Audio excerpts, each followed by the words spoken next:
Good afternoon, my dear brothers and sisters. Today, the church with the celebration of Ash Wednesday, marks the beginning of the 40 days of Lent. The Ash, which we're going to receive in a little while, is a reminder that our lives, all that we are, all that we have, are a gift. Sure enough, the theme of Ash Wednesday is one of repentance. In fact, when the priest will impose the ashes on your heads, he will say, repent and believe in the gospel. But the main point of this celebration of repentance, yes, at one level, it is a sorrow for the bad calls we have made in the past. But it is a celebration more than anything else of God's forgiving love. As the motto of Pope Francis reminds us, miserando atque elegendo, we are sinners loved by God. And that is what we celebrate on the season of Lent. Our God is a forgiving God. And so in response to this tremendous love, this tremendous giving of grace, giving of life, and giving second chances to all of us, we are also invited on Ash Wednesday, as we receive the ashes in our foreheads, from the grace of this forgiving and giving God, we are also invited to respond to God with three modes of giving. The first giving is giving up. On the season of Lent, we are being asked to fasting. And the spiritual practice of fasting has declined over the years. But in our secular world, in social media, for example, fasting has made a comeback, especially in relation to dieting, intermittent fasting, IF, 8 hours, 12 hours, 16 hours, and so on and so forth. In fact, if we look at the internet, websites, best-selling books about weight loss as a technique. So Father, pwede na ba ang intermittent fasting that will serve as my fasting for Lent? At one level, maybe yes. But I think the whole point of spiritual fasting is this. It is a way of letting go of our reliance on things we don't actually need. And letting go of the things we don't actually need can be a powerful form of prayer. If we understand fasting this way, we can extend fasting not just from chocolates or food or lechon or meat. We can also fast from gossiping. We can also fast from unnecessary spending. We can also fast from our own pride in insisting that we will always have the last word.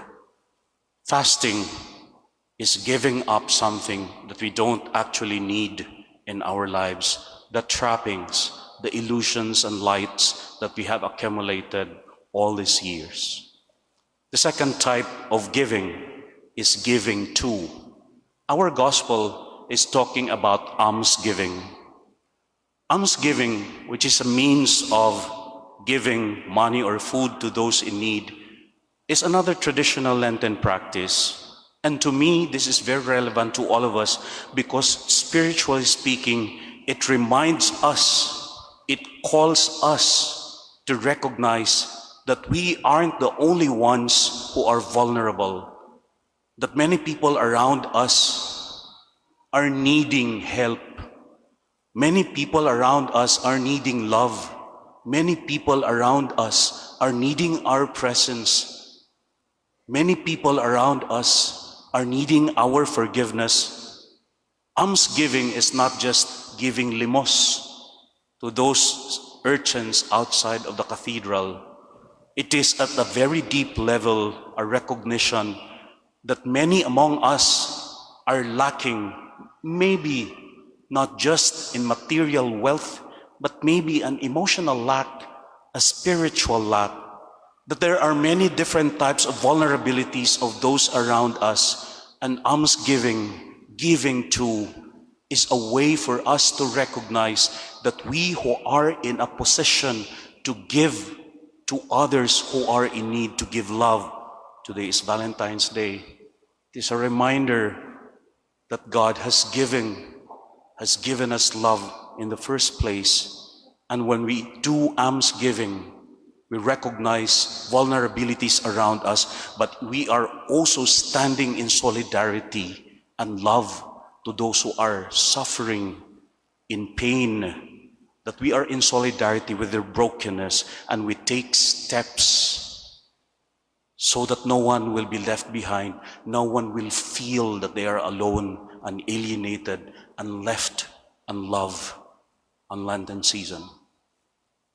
And that finally, the third mode in giving is giving with an awareness that all that we are giving to others are always coming and given to us by God. When we give to others, we give with the awareness that we are giving the grace that we are meant to share. The things that we don't need, maybe someone else need them. By lifting our broken selves and our broken pieces and those others in prayer and in the grace of God, we attest rather than run from the vulnerable parts of our lives. We give with the grace of God. We give with an awareness that all that we have and all that we are, all this are grace coming from God. And so in the celebration of Ash Wednesday, as we receive the grace of a forgiving God, we are invited to respond by giving up, giving to, and giving with. Amen.